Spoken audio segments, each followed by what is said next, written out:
here, so I am going to show you how to make your own Gemma stone. It's super fun to make one, and I think it's a great activity for a kid to do with their parents or to do by yourself as well. So without further ado, let's get started! There are several different things that you will need to make this replica of Gemma stone. The first thing that you'll need, probably the most important thing, is this diamond-like gem. I actually found this in Michael's in their floral section. You would think that it would be with like the jewelry beads section. Nope. It was actually in the floral section, and it was in a huge box with different size assortment. So if you want to make little baby Gemma stone, you can definitely do that. This is actually the biggest stone from the set. Also, you will need some crafting Sculpey. You can use Sculpey Fimo, any brand that you want to use, but the brand that I'm going to be using is called Primo. The main color that you will need will be purple. This is actually the special one. This is the pearly kind. It actually has a little bit of pearl inside.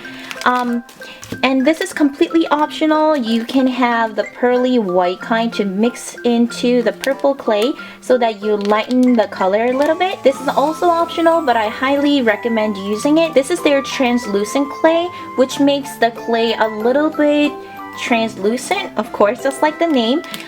If you actually take a look at Gemma, she actually looks glass, all glass-like. So if you actually add this clay into your clay, it will give more of the milk glass effect, which I really like. Then you will also need glittery nail polish. You can also use glitter glue if you have one, but I just have this laying around and I don't have any glitter glue, so I decided to use this on my test and it worked out really, really nicely. Another thing that you'll need is half dome little beads. And I got this from the jewelry section, the beading section of Michael's, and this is the kind I got, and I believe they are 6 millimeters. You'll also need stretchy beading rubber band. I got the smallest one there. Obviously I'm not going to be using the whole spool, but it will be useful in case I do other crafts. Then for Gemma's arms, we're going to use some long diamond shaped beads, and in case you guys are wondering, this is the brand I got. Then you'll need some pearl beads, and then you'll need some sculpting tools. You'll obviously need one that has sharp edge, and I highly recommend having a tool that has rounded edge like this. It does not have to be a sculpting tool. It can be the end of paintbrush, anything, as long as it's round. Then you'll need some craft paint. Here I have white. You'll also need black. I just don't have black. In case you guys are wondering, I'm not using craft paint black. This is enamel. This has really strong scent, so if you're young, highly recommend not using this but using regular craft paint. You'll just have to put more coats, but still, craft paint will work just as well. You'll need a tweezer, dotting tool, but if you do not have a dotting tool, you can also use something sharp like toothpick. That will work fine too. A paintbrush, and lastly, some heavy-duty glue. I am using my trustworthy E6000. Those are all the materials, so without further ado, let's get crafting! Here I am mixing my clay together. I'm taking very little bit of purple, twice as much as white, and 4 times as much of translucent. I'm going to have a lot of leftover clay, so if you're doing this, you can definitely do it with your friends and make many Gemmas together. Then I'm going to take a little portion, roll it into a little ball, and roll it into like a stick form. Cut it down the middle, roll one end to a point, then gather 2 of them to a V shape. After they're in a V shape, I'm going to take my gem and press it gently down the joining point so that it creates a little indent and also bond them together a little more sturdy. Now it's time to make the crown. I'm going to also take a small portion, roll it into a little ball, and wrap it around the end of the round tool. Once it's wrapped around nicely, you're going to cut the edges into V shapes until it's formed like a crown. Gently take it off your tool and use your hands to shape it again. Once you're done making these, you can put them in your oven at the time and temperature that is suggested in the packet of your clay. So while your clay pieces are cooking, we're going to move on to the eyes. I'm going to take the half dome beads, paint them over using black paint, You might have to do more than one coat depending on the thickness of your paint.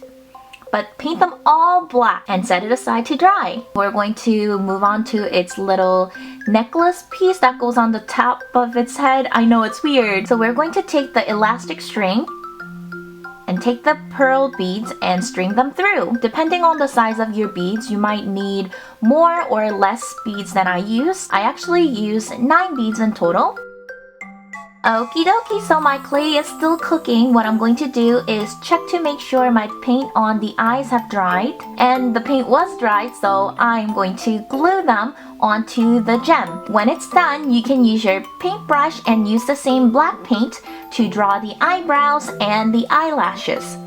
If this is too difficult, I found it to be much easier to use toothpicks to draw the eyelashes and eyebrows. I actually use toothpicks on the next one that I'll be showing you towards the end. Now when that's done, take your white craft paint, use your dotting tool or the end of your toothpick, and dab a little bit of white paint on its black eyes. Okay, so my clay is baked and out of the oven, and I also gave it some time to cool. Now I'm going to take my glittery nail polish and glob it all over the clay pieces. Put as much glitter as you want because the more glitter, the more sparkly they will be. Next step, we're going to attach Gemma's arms. You're going to take your long beads, put E6000 on one end, and gently place it where they should go. They should go slightly below Gemma's eyes, next to Gemma's eyes. Do the same for the other side. Make sure you give plenty of time for the glued pieces to dry and also for glitter to dry as well. Once the glitter is dried, now you can start gluing them on your Gemma. I didn't put glue on all beads. I actually put it on 3 or 4 beads and it works just fine. Place it on top of Gemma. Then put some E6000 on the bottom of your crown and then place it on top of Gemma. So here is my finished Gemma. As you can see, she looks really cute, and the fact that it's homemade makes her even more special. And using the same technique, you can make different Shopkins too. This one, I actually used pink clay instead of purple, as you can see. And I don't know if you can really tell them apart, but instead of using black for her eyes, I actually used dark brown for her eyes as well. And instead of using clay to make her crown, I actually used a crown charm, to place it on top of her, and I think this one looks cute too.